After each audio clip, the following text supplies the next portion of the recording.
શિક્ષણ સાથે સંસ્કાર બેગલેસ શનિવારથી નવા અભિગમની શરૂઆત.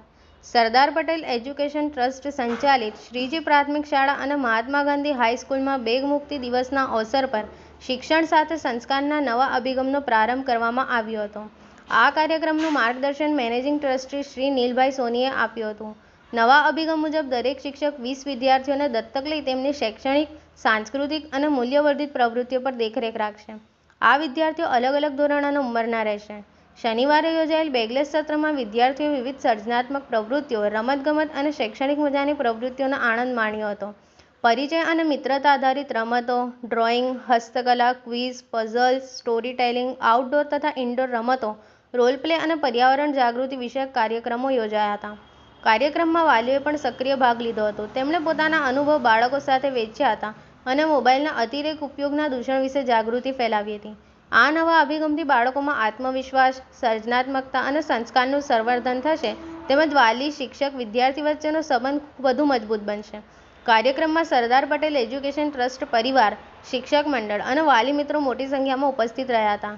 TV18 નેટવર્ક સાથે રિપોર્ટર ઇમરાન શેખ. મજા આવે છે આજે? દત્તકબેન કેમ આયા? બેસી જાઓ.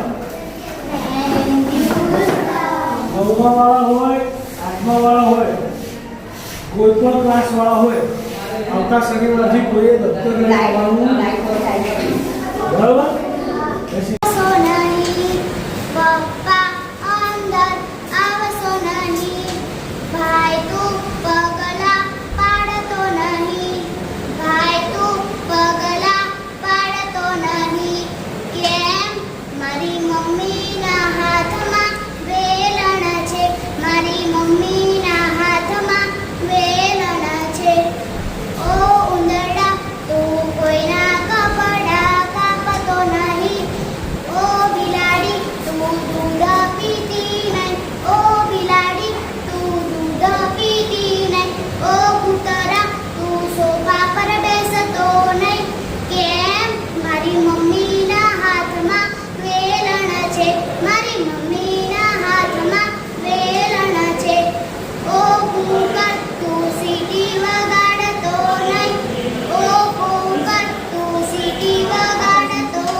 વૈષ્ણવ ઓળખે છે? આનું નામ? તાલી પાડો, બધા ઓળખે છે. આવી રીતે હું બધાને પૂછું, તમારી ટીમના 20 જણના નામ તમને મોઢે હોવા જોઈએ. શું હોવું જોઈએ? હવે તમે 20 જણા ભેગા થઈ